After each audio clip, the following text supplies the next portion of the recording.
I've got a game-changing rig set up for how you're going to fish blue foxes for salmon this fall. Let's check it out.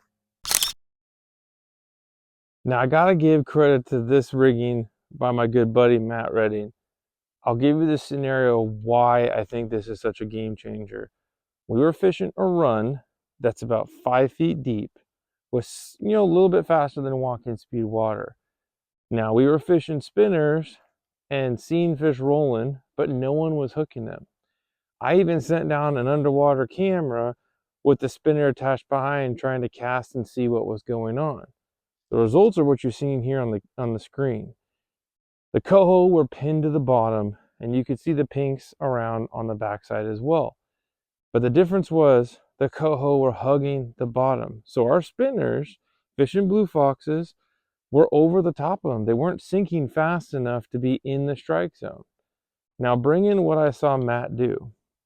This was awesome. He ended up taking your normal Bluefox number 4 spinner, which I'll put the weight difference of what that is technically. About 2.5 to 3 feet above the line, he had a rolling drop swivel put in. He put a Dave's Tangle free weight on there. He was drift fishing a spinner. And this is the first time that I had really seen something done with the Bluefox like this. He was able to keep the spinner tapping the bottom with the weight and allowing for this thing to fish effectively right in the zone. When Matt had switched up to that rig, I watched him hook 2 coho in about 5 casts.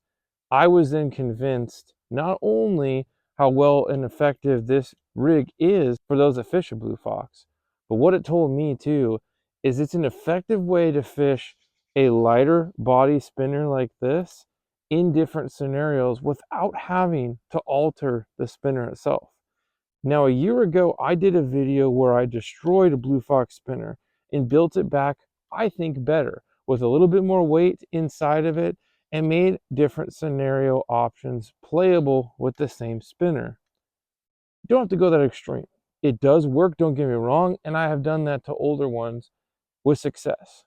But this rigging setup, I want to share with you because you can do it out of the package. You can do it with ones you find on the riverbank. You can do it in any scenario with these blue foxes. All you need is a few small pieces and we'll go right to the tabletop and I will show you exactly what I'm talking about for the rigging. Okay, so when you talk this rig setup, it's very simple and easy, but really 2 components come into play that I really think make this the best part of the setup. One of those is this crankbait snap from VMC. It's a 50-pound size 0, and this is why I use these on all my spinners, because I can quick change this setup from whatever spinner color I have on quickly to another in a matter of just seconds.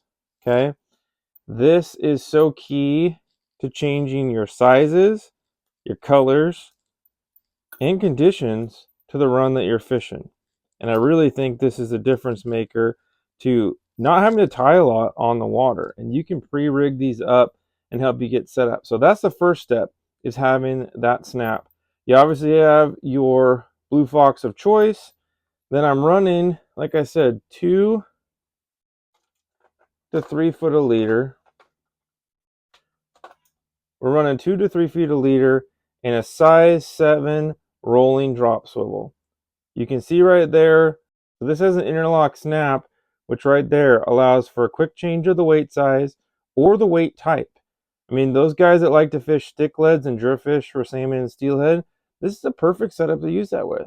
You can get away with whatever the conditions dictate and allow you to do.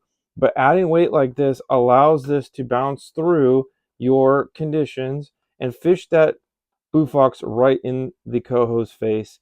That is why I think this is so deadly and effective, and something you can improve your catch rate by being able to fish these runs a little bit more efficiently when they present themselves.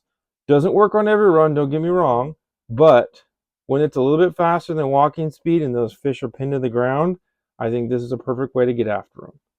Now, I do want to keep this pointed out as well, that this is not the only way to set up a rig like this. There is another option that one of our subscribers on the last video I did of taking apart a Bluefox pointed out as well.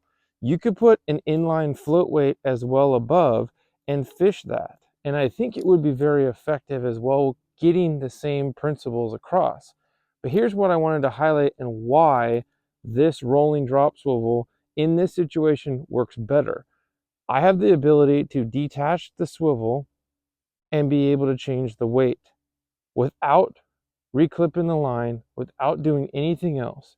So let's say we start with this 1/4 ounce, 3/8 ounce spinner. We add a 1/3 ounce here. We're not tapping the bottom. I can go from the 1/3 ounce weight up to a 1/2 ounce if I really needed to. And then I can be touching bottom and find the depth that's working. Not to mention, it doesn't just have to be a Dave's Tangle free. You could do a pencil weight, a stick lead. You can change it up to make this rig fish the run that you're fishing. The fact that where we were in that time Matt caught these fish right here, we were fishing in a very, river rock size run. There really wasn't any snags to worry about. So being able to bounce a little 1/3 ounce Dave's Tangle free through the hole allowed it really to get the feel of the bouncing along near the bottom. And you're swinging it through the drift. And that, I think, was the key. You're right in that fish's face, just like I showed at the beginning. Those coho were laying, hugging their bellies on the gravel. That tells me that these fish are looking up, but they're not going to go out of their way necessarily to chase something that's 3-4 feet above their head. Keep that in mind when you fish a Bluefox. They are a lighter weight spinner in some of the cases. But what's even more important is the way that their body and the blade work in current is they actually pull higher up in the water column. They excel phenomenally in slower water where you can control the depth with the speed of the retrieve. But in faster current, you kind of need something to help you out. And this rig is going to do that. So you tell me, will you fish this rig for coho or do something different? Comment below. I'd love to hear from you. And if you want to see another video on fishing spinners for coho, check it out right here. Tight lines and fish on!